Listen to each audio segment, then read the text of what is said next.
లెంటులోని 22వ దినము శనివారము. శిలువ ధ్యాన ఉపవాసము. సైతానుపై జయము. ప్రార్థన. తండ్రి, నీవు ఉపవాసముండి సాతానును జయించినావు. అట్టి శక్తినే సంఘమునకు ఇచ్చినావు. మేమును నీ శిలువ ధ్యాన ఉపవాసము ద్వారా శరీరమును, లోకమును, సాతానును జయించినట్లు నీ వర్తమానం ద్వారా బలపరచుమని యేసు నామమున వందించుచున్నాము. ఆమెన్. ఏలియా ఒక పూట తిని 40 దినములు ప్రయాణం చేస్తున్నప్పుడు దారిలో మృగముల తలంపు గాని మరే తలంపు గాని రాలేదు. మోషే గారు 40 దినములు కూర్చొని ఉపవాసం చేసిరి. ఏలియా గారు 40 దినములు ప్రయాణం చేస్తూ ఉపవాసం చేసిరి. ఈయన నడుస్తూ రాత్రింబగలు ఉపవాసం చేయటం వలన దేవుని తలంపు కుదురుట కష్టము. ఏలియా గారు ఒక పూట తిని 40 పగళ్ళు 40 రాత్రులు ఎండను, రాళ్లను, మృగములను, ఇసుకను, పాములను, దొంగలను, చీకటిని చూడలేదు. 40 దినములు ప్రభువును చూచి నడిచెను. అలాగే ప్రభువు 40 దినములు ఉపవాసము చేసెను. అక్కడ సైతాను హవ్వ యొక్క చూపును త్రిప్పెను. హవ్వ దేవుడు చెప్పిన పండ్లు చూస్తూ ఉంటే సైతాను వెళ్ళి అసలు పండు తినకుండా చేసి హవ్వ మనసును త్రిప్పివేశాను. అట్లు హవ్వ తప్పిపోయింది. హవ్వ త్రిత్వదేవుని చూడలేదు కానీ బువ్వ వంక చూచింది. మనమును అట్లే ఉందుము. సన్నిధి కూటములో మనోనిదానము కుదిరిందా అనగా లేదందురు. కుదిరినను కుదరకపోయినను సైతానును జయించవలెను. ఒకరు అయ్యగారికి వేసిన ప్రశ్న. సైతాను యేసు ప్రభువును దేవాలయమునకును కొండ మీదికి తీసుకొని వెళ్ళినప్పుడు దేవుడు ఎందుకు వెళ్ళాలి? సైతాను పిలిచిన స్థలమునకు ప్రభు పోకపోయినా యేసయ్యకు జయమేది అని అయ్యగారు జవాబిచ్చిరి. అప్పుడు వారు, అది రమ్మన్న దగ్గరికి వెళ్ళి జయము పొందడమేలా? ఇక్కడుండి రానంటే జయము కాదా? ప్రభు రాననగా దానికి భయపడినట్లే. పాపము ఉన్నప్పుడు కొట్టాలి గాని వట్టి స్థలములో కొట్టినా ఏమి లాభము అని చెప్పిరి. శోధన స్థలానికి అనగా సైతాను శోధించే స్థలమునకు మనల్ని నడిపించేది ఎవరు? ప్రభువును నడిపించినది ఎవరు? ఆయనను ఆత్మ కొనిపోయింది. సైతాను శోధించవలననగా పరిశుద్ధాత్మ ఆ శోధన స్థలానికి మనలను నడిపించును. ఆత్మ నడిపించకపోతే శోధన రాదు. శోధన రాకపోతే జయము రాదు, బహుమానము రాదు. ఆత్మ నడిపించకుండా మనిషే నడిచి వెళ్ళును, స్వంతాత్మ నడిపించుకొని వెళ్ళును. ఈ రెండునూ ఉన్నవి. ఇప్పటికీ శోధన ముగిసింది. మనలను స్వంతాత్మ లేక పరిశుద్ధాత్మ నడిపించినన్నది ఎట్లు తెలుసుకొనగలము? మనిషికి స్వంతాత్మ ఉన్నది. ఫలాని చోట అన్యులు పండగ చేసుకుంటున్నారు, నీవక్కడికి వెళ్ళి వాక్యము బోధించు, అది తప్పులేదు అని ఆత్మ నడిపించును. అక్కడికి వెళ్ళి బోధ చేస్తాము, కొంతమంది వ్యతిరేకులు వస్తారు, అక్కడ కలహము వస్తుంది. అక్కడ ఇద్దరు గొడవ పడినందున కలహము వస్తుంది. అది శోధన. ఆ శోధనలో పడతావని తెలిసి తన పని మీద వెళ్ళినప్పుడే పడతావు అని ఆత్మ ముందే హెచ్చరించును. అప్పుడు కోపపడకపోయినా జయిస్తావు. ఇంటి దగ్గర తలంపు పుట్టినప్పుడు పడినావు.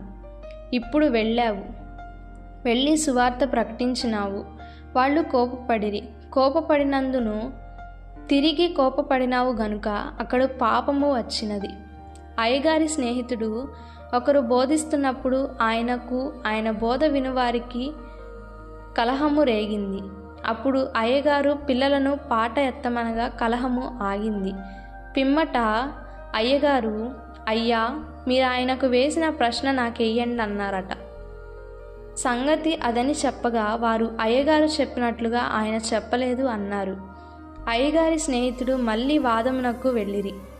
ముందు వచ్చిన వారే వచ్చిరి గాని ఈసారి వారు, అయ్యా మీరే చెప్పండి అన్నారు.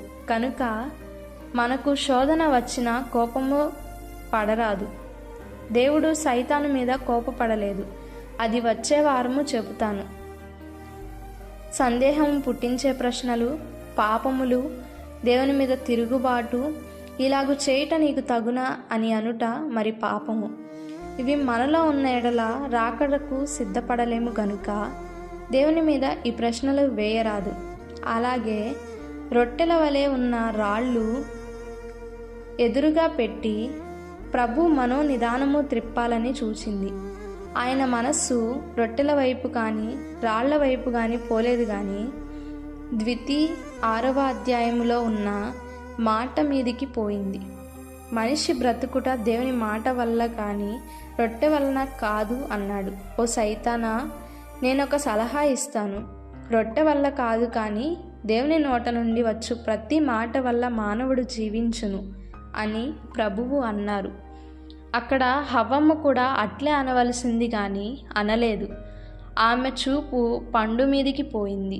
నీవు దేవుని కుమారుడివైతే అనేది శ్రమ. ఏదైనా తోటలో సైతాను ఒక పండు చూపలేదు, మొత్తం పండు చూపింది. ఇక్కడ రాయి ఒకటి కాదు, రాళ్ళు చూపింది. ఇక్కడ వాడి యుక్తి ఉన్నది. ఇది ప్రభువుకు తెలిసింది.